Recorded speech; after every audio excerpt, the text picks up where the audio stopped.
Hello student, welcome to the online session of Recent Academic Team. I am Vivek Kumar Mato of Recent Academic Team and today I am going to start a new poem. The poem is The Dust of Snow. It's the first poem of class 10 written by Robert Frost. Robert Frost is an American poet who write very simple poem and a short poem yet with a deeper and a largeful meaning. मतलब क्या है कि वो बहुत ही simple चीज़ों को लिखते हैं लेकिन बहुत ही insightful means with a deep meaning वो उस बात को कहते हैं. आपने कई सारे पोएम्स इनके पढ़े होंगे जैसे रोड नॉट टेकन जो आप क्लास 9 में इसको पढ़े होंगे. तो यहाँ पे जब आप इस चैप्टर को पढ़ेंगे इसके स्टांजास को पढ़ने के बाद जो है इसके मीनिंग को ये कितना डीप मीनिंग इसमें रखा गया है इसके बारे में हम लोग समझेंगे. तो here the very first stanza, the crow, the way a crow shook down on me the dust of snow from a hemlock tree. The way a crow, देखिए यहाँ पे किस वे के बारे में बात कर रहे हैं. तो रॉबर्ट फ्रॉस्ट जो हैं वो एक रास्ते से आ रहे होते हैं जो कि एक पेड़ के सामने मौजूद होता है. उस पेड़, वो पेड़ कौन सा पेड़ होता है? एक हेमलॉक ट्री होता है.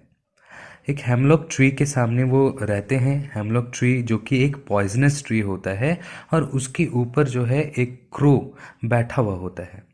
तो जब रॉबर्ट फ्रॉस्ट यहाँ से गुजर रहे होते हैं इस रास्ते में तभी वो ठंडे के वजह से वो जो क्रो है, वो जो कौवा है वो बैठा वहाँ पे जो होता है वो क्या करने लगता है, वो ठंड से कांपने लगता है. ठिठुरा हुआ वो कौवा बैठा हुआ रहता है और उसके वजह से क्या होता है, वो स्नो जो है, वो डस्ट ऑफ स्नो जो है इस पे इसके रॉबर्ट फ्रॉस्ट के ऊपर, पोएट के ऊपर वो गिर जाता है.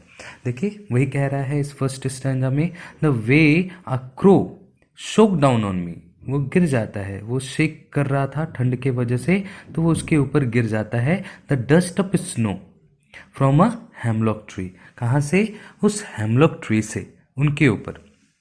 फिर देखिए नेक्स्ट स्टैंजा में क्या कहते हैं, has given my heart a change of mood and saved some part of a day I had dreamed. और उससे क्या होता है, जब वो शोक डाउन करते हैं और वो स्नो गिरती है उसके ऊपर, हैज़ गिवन माई हार्ट, तभी उसके हृदय में एक चेंज आता है. What is the change of here? A change of mood. तो उनका क्या परिवर्तित होता है? उनका मूड चेंज हो जाता है. मूड जो पहले हो सकता है वो खराब हो, वो पेंसिव मूड में हो, वो ग्रीफ में हो, वो सैड भरा हो, वो पैथेटिक हो, तो उन सारे मूड से वो क्या हो जाते हैं, वो चेंज हो जाता है. And saved some part of a day, और वो मूड जो चेंज होता है उससे क्या हो जाती है, वो अपने दिन के समय को कुछ बचा लेते हैं जो कि हो सकता था कि वो बर्बाद हो जाता. मतलब क्या, यहाँ पे देखिए ये hemlock tree actually poisonous tree है जिसके बारे में हम लोग कह सकते हैं दैट शोज नेगेटिविटी. ये क्रो जो है ये भी क्या बताता है, ये भी क्या दर्शाता है, नेगेटिविटी को. मतलब ये हर चीज़ जो है ये नेगेटिव इन्वायरमेंट को क्रिएट कर रहा है. वो नेगेटिविटी मीन्स हम लोग बहुत सारी परेशानियों से, बहुत सारे उलझनों से गुजरते हैं, लेकिन कुछ ऐसी चीज़ होती है जिससे आपकी मूड जो है अचानक चेंज हो जाती है. जस्ट लाइक कि कोई छोटे से बच्चे को जब आप हंसते हुए देखते हो, छोटे से बच्चे जब वो रोता है उसे आप हंसा देते हो, तो आपका जो है ना वो अंदर की आत्मा है आपका वो खुश हो उठता है. आप जो है ना, आप एक फूल के तरह वो मुस्काने लगते हो. तो यही बात यहाँ पे कही गई है कि अगर वो जो नेगेटिविटी यहाँ पे दिखाया गया है विद अ हेमलॉक ट्री और क्रो से, तो यहाँ पे उसका पूरा दिन जो है ना ये बर्बाद होने वाला था. लेकिन वो जो डस्ट ऑफ स्नो इनके सर पे गिरता है तो अचानक से उनको जो है ना, हो सकता है कि अपने बचपन के दिनों के बारे में याद आ गया हो कि वो कैसे बचपन में जो है अपने दोस्तों के साथ वो खेलते थे उन स्नो बॉल्स बनाते हुए. तो उसके बाद जो है ना ये अचानक से उनका जो है, जो कुछ समय उनका बर्बाद हो चुका था, सम पार्ट वो जो बर्बाद हो चुका था उनके मूड खराब होने के वजह से, अब वो उस समय को, बाकी के समय को वो बचा सकते हैं बर्बाद होने से। क्यों? क्योंकि अब उनके चेंज ऑफ मूड हो जाता है।